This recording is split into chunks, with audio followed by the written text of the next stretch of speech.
no one has spoken to me on the train. Born and raised in West London, no one has ever said, no one's even asked for the time. The way we are in London, if someone's having an asthma attack, we leave them to it. Even if they hit the ground, we will step over them. We've got work to go to. Guys, London is so cute today. You can see my unmade bed and my coats bursting out my wardrobe because I am in the process of giving clothes away. Hello everyone. I want to talk about the fact that I'm 2 years sober from earpods. It's not quite 2 years, but I stopped using them in December 2023 and I haven't looked back. It's so crazy. Why did I do it? Do you know what happened? I was reading this book by Eckhart Tolle, The Power of Now reading. I was listening to it, okay? When you listen to a book on Audible, do you always tell people, oh yeah, I was reading? Because it makes you sound unserious. Because the book snobs will be like, you mean you were listening to it? Yeah, whatever, you know, same thing.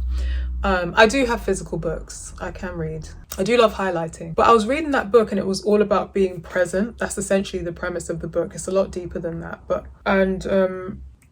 As I was reading the book, I had an epiphany because different things make us not be present. For me, earpods just aren't for me because I can be quite reserved as it is. I'm with the bullshit, I'm with the bands. I wouldn't call myself what do you call it? I'm not an introvert, but I'm not an extrovert.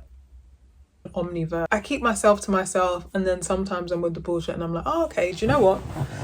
This person's cool, let's hang out. Before that, I'm all over the place with this story. Before that, I was on the train, earpods in. This was now around November. And this man was talking to me and I look cute.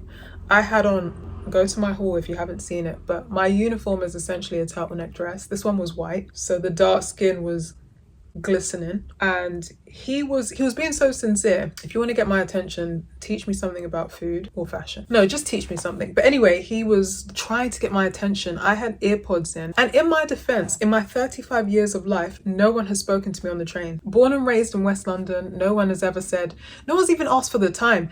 The way we are in London, if someone's having an asthma attack, we leave them to it. Even if they hit the ground, we will step over them. We've got work to go to. Do you know what I mean? So I just was in disbelief that he was talking to me. So I took my earpods out and I was like, pardon? And he was saying, your dress is phenomenal. Where is it from? And I replied, because of Alice. Now he's a man, like kind of cute to be honest. Gym, body, beard, hairy, like sucker for a hairy man. But anyway, so he obviously, he doesn't know what because of Alice is. It's easy if you say, you know, Prada. He was just like, because of Alice. And I was so nervous that someone was talking to me on public transport that I didn't even realize he doesn't know what I'm talking about. And it just came across very... So from that moment on, I realized I was making myself anxious. I think earpods are such a safety net that it makes you anxious. So after that encounter and then listening to The Power of Now, I realized do you ever intellectualize something? Because the book is about being present. I was not being present, but I was also intellectualizing the book as if I was putting it into practice, but I wasn't. And fair enough, I wasn't done with the book yet. But do you ever do that? You get a quote, you read it, it's so deep, you send it to the homie, and she's like, wow, and you feel like you've embodied it, but meanwhile, you haven't. That's why I gave up earpods. The book was telling me, no, you need to chill. Because some people, it's different things that make you not present. For me, earpods are not my friend. So I will go back to them maybe one day. I haven't gone back to them. I fully do not use them. And that guy was essentially coming on to me, let's be honest. And I didn't receive it that way because I was just like, why are you talking to me on public transport? What kind of etiquette is that? So embarrassing. So if you're watching this, I'm sorry and forgive me. I'm now a human again. I was essentially a bot. And I've now noticed since I'm like a year and a half in, because I truly stopped January 2024. Now that I look at people on the train, I judge them, you know, because everyone is on their phone. There's one or two people that aren't, and I give them the nod like, oh, they get it. But most people have earpods in. A girl on the train the other day, she didn't have earpods in, but she was opening and closing her camera. She was zooming in, she took a picture, all this stuff, all to have something to do with her hands, if that makes sense. It didn't feel as if, you know, she wasn't doing anything productive. What can you do on the train productive? Actually, a teacher was grading papers, which that is objectively productive. But it really made me think, sometimes when we read books, do we actually embody them? Because you can sign up to the gym. You're like, oh, I've lost 5 kg just by signing up. And it's like, bitch, But honestly, that girl was on autopilot. She was opening Snapchat, closing it, zooming in.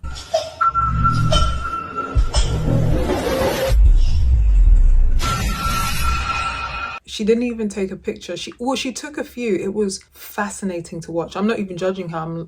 It's an indoctrination. I don't think she was really aware, and I think that's happening to all of us. Have you seen that artist that he's taken pictures of people that he sees on the road that are looking at their phones essentially, and he's photoshopped the phones out.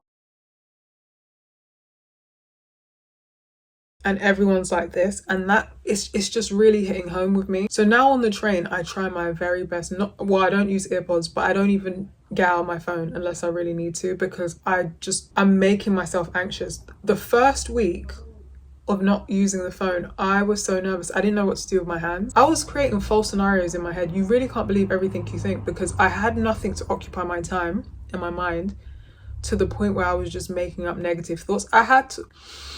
Have you ever wanted to laugh on the train and you realize, no, I don't want to get sectioned, so I'm going to hold it in? But that is what was happening to me. I didn't know who I was without digital appliances, and I can't believe I've gone this long. It's truly a game changer, and because you notice people on autopilot, they're just not present, and it's something as simple as a phone that is doing it. I wonder if I'll let my kids use phones, because I think it's doing more damage than we're aware of. I remember back in the day, headphones were for people with neurodivergence. It was for people on the spectrum. I don't know if anyone remembers this time, but I had a neighbor, he had special needs, and I guess sound and other things are irritants to them, which is fair. When they gave him a headset, it calmed him down completely. I remember the day his behavior changed. I don't know what's in the headphones, if it's affirmations, if it's like noise cancelling, no idea. But it's valid for him to wear headphones 24/7. But the rest of us, I can't excuse not being able to survive without earpods. So I just don't have them in my bag. Let me create a scenario for you. You're on 3%. Why you would ever be on 3% is wild anyway. You really are living on the edge. But your friend texts you and says, I'm going to be 20 minutes late. You're already at the bar. You're already at the venue. And you say, okay, I'm sitting, blah, blah, blah. And then your phone dies. So you're fine.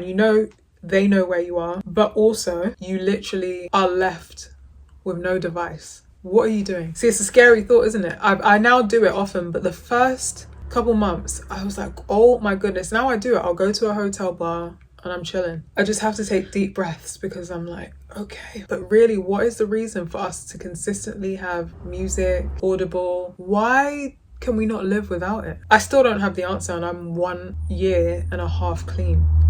That man could have been the love of my life, but I was too absorbed in my headphones to pay attention to him. He was cute. Anyway, I really recommend reading The Power of Now. I'm a critic with no credentials. At me. This has been real. And how often do you find yourself distracted by headphones? What's the longest you've gone without your phone? Because I remember a time when my sister was using my laptop to try and order Deliveroo, and she didn't know how to use a MacBook. So I was like, oh, you're a peasant. You've never used a MacBook before. Okay, sure. No need to call anyone a peasant, but it's just my favorite word. She got upset, put her earpods in because she was staying with me, and then she was staying at mine. She went to the bathroom, and because I only have one, as most people do in London, we're like, oh, do you need anything from the bathroom before we go in to use it? She went in, didn't ask me, because clearly she was upset. And so I knocked on the door because I really did need to pee quick before she took her long ass bath. But she was acting like she could cancel me out. Have you seen that Black Mirror episode where you delete people in real life? That's what she was trying to do with the headphones. And I just think, how moist. But this is where we're at now. So, I mean, that is just something I wanted to share with you. It's a beautiful day in London. I have got 6k steps in, not all at once, 2k bursts here and there, but it's put me in the most hysterical mood. I've been laughing all day, and I don't know if that is a cause for concern, but let me know.